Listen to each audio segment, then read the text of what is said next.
নমস্কার। শুরু করছি শ্রীমদ্ ভগবদ গীতা। ওম নমো ভগবতে বাসুদেবায়। প্রথমে গীতার ধ্যান। বসুদেব সুতং দেবং কংস চানুরমর্দনং দেবকী পরমানন্দং কৃষ্ণং বন্দে জগদ্গুরুম। আমরা পাঠ করছিলাম প্রথম অধ্যায় অর্জুন বিষাদ যোগ থেকে। আমরা শেষ করেছিলাম ২৭ নম্বর শ্লোক দিয়ে।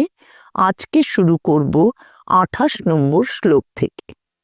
অর্জুন উবাচ দৃষ্টিমান সজনন কৃষ্ণ যুযুৎসুন সমবস্থিতান সিদন্তি মম গাত্রাণি মুখঞ্চ পরিশুষ্যতি।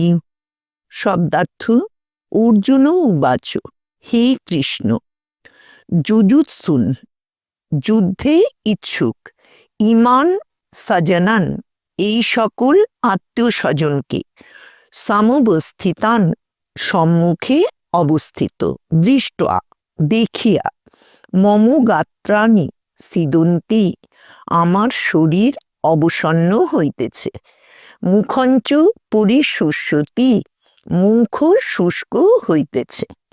এবারে পুরো শ্লোকের অর্থ। অর্জুন বলিলেন, হে কৃষ্ণ, যুদ্ধেচ্ছু এই সকল স্বজনদিগকে সম্মুখে অবস্থিত দেখিয়া আমার শরীর অবসন্ন হইতেছে এবং মুখ শুষ্ক হইতেছে। এবারে ২৯ নম্বর শ্লোক।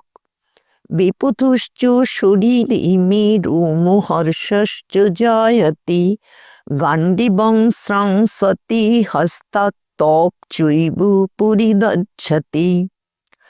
শব্দার্থ: মে অর্থ আমার, শরীরে বেপথু চ কম্প, রোমহর্ষ চ ও রোমাঞ্চ, জায়তে হইতেছে, হস্তাৎ হস্ত হইতে, গান্ডিবং গান্ডিব, স্রংসতে খসিয়া পড়িতেছে, ত্বক চ এবং চর্ম, পরিদচ্ছতে জ্বালা করিতেছে।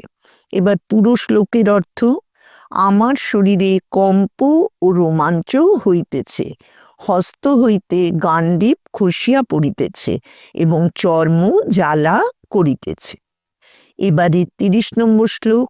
ন চ স্বপ্নম অবস্থাতুং ভ্রমতীব চ মে মনঃ নিমিত্তানি চ পশ্যামি বিপরীতানি কেশব। হে কেশব, অহং অবস্থাতুং চ আমি অবস্থান করিতে, ন শক্নোমি পারিতেছি না, মে অর্থ আমার, মন চ মন, ভ্রমতি ইব যেন ঘুরিতেছে, বিপরীতানি নিমিত্তানি চ কুলক্ষণ সকল, পশ্যামি দেখিতেছি। এবার পুরো শ্লোকের অর্থ। হে কেশব, আমি স্থির থাকিতে পারিতেছি না, আমার মন যেন ঘুরিতেছে, আমি দুর্লক্ষণ সমূহ দেখিতেছি। এবার ৩১ নম্বর শ্লোক।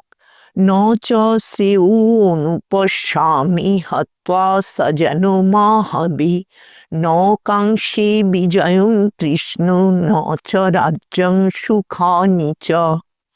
শব্দার্থ: আহবে অর্থ যুদ্ধে, সজনং হত্বা স্বজনগণকে নিহত করিয়া, শ্রেয় মঙ্গল, ন চ অনুপশ্যামি দেখিতেছি না। হে কৃষ্ণ, বিজয়ং রাজ্যং সুখানি চ বিজয় রাজ্য সুখ ন কাঙ্ক্ষে চাহি না। পুরো শ্লোকের অর্থ। যুদ্ধে স্বজনদিগকে নিহত করিয়া আমি মঙ্গল দেখিতেছি না। হে কৃষ্ণ, আমি জয়লাভ করিতে চাহি না, রাজ্যও চাহি না, সুখভোগও চাহি না। আজকের মতো গীতা অনুধ্যান এখানেই শেষ করছি। আগামী পর্বে পরবর্তী শ্লোক থেকে পাঠ শুনতে পাবেন। শ্রীকৃষ্ণরূপী ভগবান শ্রী নারায়ণের কৃপা ও আশীর্বাদ আমাদের সকলের উপর সর্বতোভাবে বর্ষিত হোক, এই কামনা করি।